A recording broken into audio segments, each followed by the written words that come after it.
Pistons, probably the most commonly used and well-liked redstone component in the game. They can move practically any block, but they do have exceptions and limitations. Because of this, they seem to populate more redstone machines than any other block alone. They have a large number of uses which more often than not incorporate several pistons at once.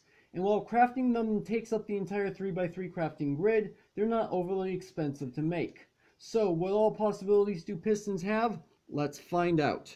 What's up, agents? Zero here and welcome to Redstone 101.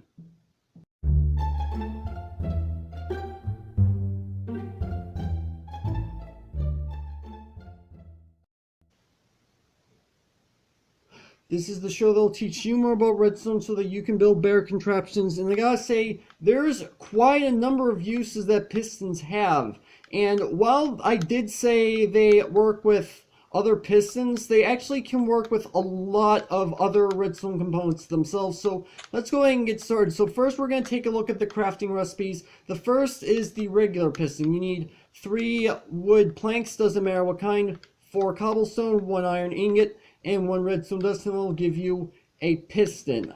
Now, a sticky piston, you need to first craft a regular piston, and then you need a slime ball, and you get yourself a sticky piston, which means you do not need a crafting table to make this, which is good. Now, before we get into what all they can do, we have to understand rules that pistons follow. So, first off, quasi-conductivity. They react to it, however, they do not give it off. As you can see, this piston is extended, but these 2 pistons are not. So you need to be aware about that. So the next we're going to be taking a look at is push limit. So we have ourselves a block right here. So if we were to go ahead and take this, we're going to push this right here. Now first off, the redstone that has this set up, we have 10 blocks already set up so far. If we go ahead and push this button right here, it pushed 11 blocks. Put down another block, it pushes 12 blocks.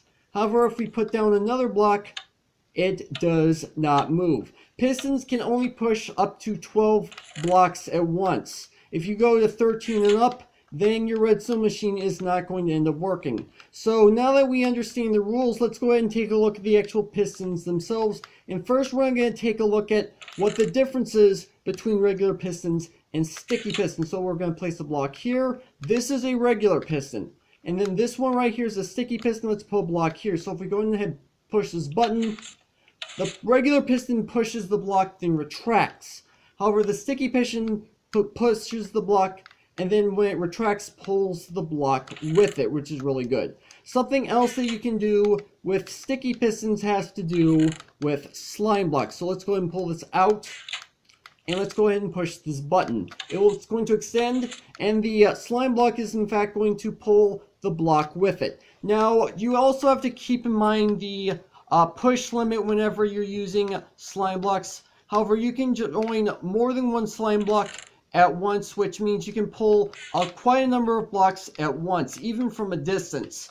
Now, there are exceptions to what pistons can move. So first, we're going to take a look at what pistons cannot move. Bedrock and obsidian are the 2 most obvious blocks of which you can't move with pistons. And portal frames you can't move, which I don't know why you will want to move them, but you can't actually move them. Enchanting tables cannot be moved with pistons. Ender chests cannot be moved with pistons. And beacons cannot be moved with pistons. Now, leaves are actually a bit of an exception to this rule. If you were to use pistons or blocks next to pistons and they would run into a leaf block, then that means they're going to end up destroying the leaf block instead, giving you the chance of dropping a sapling or an apple. However, if slime blocks are concerned, these blocks will not move with the slime blocks. And they're actually a lot cheaper than trying to go out and getting obsidian to prevent your slime blocks from pulling things around. So that is good to know. And you only need a pair of shears to grab leaves. So just 2 pieces of iron ingots and you're good to go. Now we're going to take a look at all the blocks of which pistons can move that most people don't realize that can move. So if we go ahead and push this button, all these blocks move. So we have a crafting table, furnace, brewing stand, cauldron, which by the way does in fact have water in it, dispenser, dropper, observer, and hopper. Now, the hopper, dispenser, dropper, brewing stand, and furnace, they all have inventories, and they will in fact work as normal if they have stuff in their inventories when they're being moved. That is good to know. Now chests can in fact be moved by pistons, and they will retain their inventory like the other blocks. However, they act a bit differently when it comes to using pistons. See how the double chest turned into 2 individual chests? That's how it works. And if you were to build something such as an item sorter, then this is actually good to use instead of alternating between regular chests and trap chests, because trap chests will actually lock hoppers when they're open. So it's best to use this technique when you're building things like item sorters, because this is the easiest way to make sure that stuff will go into individual chests. Now there are 2 further exceptions to this rule. Anvils. They can in fact be moved by pistons, but you have to take into account that they follow the laws of gravity. And then Ender Dragon eggs are another exception to this rule.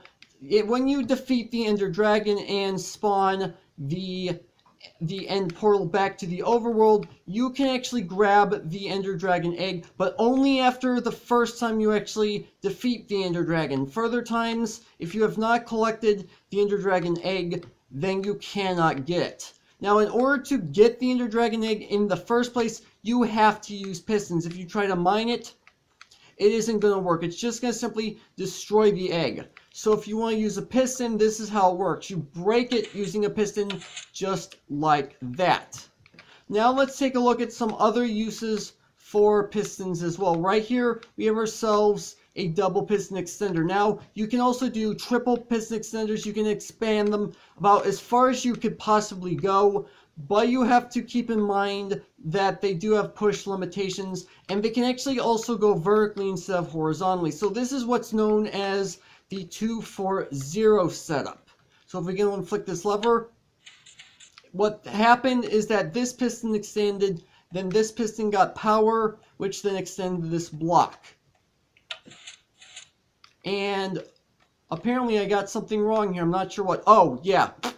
I can fix that. That's easy. Okay. So let's try this again. That's exactly what is supposed to happen. I'm not quite sure what happened with the repeater. I'll have to fix that in the world download. So here's what's going on when it retracts. Let's go ahead and extend it first. So here's what's going on. As soon as the power cuts off, this redstone turns off, retracting this piston. And then a few moments later, this loses power, then it retracts this piston. However, at that moment in time, this redstone is still active. Therefore, this piston, which is now in this spot, has redstone power, which will then pull this block back. Now next, we're going to take a look at what's known as a monostable circuit using a piston. Now, I did cover this in the monostable and T flip-flop circuits video, but I figured this would be very good to be aware of. So here's what's going on. As soon as I press this button, this lamp is going to be on for a very short time. This redstone dust is going through this block, going to the repeater, which is then going into the lamp. However, a split second later, this redstone dust powers this block, which then powers this piston, which then cuts off the redstone signal. Now next, we're going to be taking a look at what's known as a dual-edge monostable circuit. Now here's what's going on here. This actually creates a short redstone pulse regardless of which direction the piston is being moved. Here's what's going on here. When this redstone block is moving, it is not giving redstone power to the redstone dust, which then allows the redstone lamp not to turn on because of the redstone torch. But as soon as it finds its spot as an actual block again, it then powers it, therefore the lamp turns itself off. Next, we have what's known as a hopper timer. Now, while this does mainly take use of the hoppers, it does use pistons in order to work. Here's what's going on. Inside of the hoppers are items that are passing in between each other. The redstone block above a hopper locks the hopper and prevents items from flowing in. As soon as one of these pistons lose power from the hopper, the pistons activate and move the block from side to side. And that redstone block is in fact what's giving yourself power. Now I have this massive machine right here, which actually takes use of 3 different contraptions at once. First, the hopper timer, which actually has it filled to the max with 5 individual stacks of items. It is actually running into a dual-edge monostable circuit, and is running into a third use for the pistons, which is actually automatic farms, and this is in fact growing melons. Here's what's going on here. As soon as the redstone block moves, it's going to activate redstone, activating these pistons, which are pushing down on the melons and breaking them into slices, which then also sends power to this hopper minecart, which goes around, picks up all the melon slices from above, and then comes back here and drops them off in this chest. And this has been going on for quite a while, as you can tell. Now, you can actually create automatic farms using this kind of system with more than just melons. You can actually use it with pumpkins and sugarcane as well. And how much time do we have left on this hopper timer? Okay, so it's about halfway through. Maybe we'll be here in time to watch this piston extend and break the melon. I don't know. Now, next on the list we have is piston doors. Now, there's actually a large number of types of piston doors. I'm going to be covering different types in individual redstone tutorials, but this one I decided to include because it is the simplest. It is a slide piston door. So what I do is I go ahead and stand the pressure plate, the pistons retract, and they close back up. Now, this is actually how the redstone is set up. I do in fact have a tutorial on how to build this on my channel already. I'll have a link down in the description to show you guys that tutorial as well. However, I recently watched that video and found out there was a bit of an error pasting the clips together. I can't fix that, unfortunately, but I figured you want to know about that. So how much further do we have left on this hopper timer? Are we almost done here? Yeah, we're almost there. So let's go ahead and quickly take a look at these pistons in action first before we move on to the last thing on the list. There we go. So that piston just extended, and that hopper minecart is going around, picking up all of the melon slices. As you can tell, the melon slices are now gone, and the melons are now growing up again.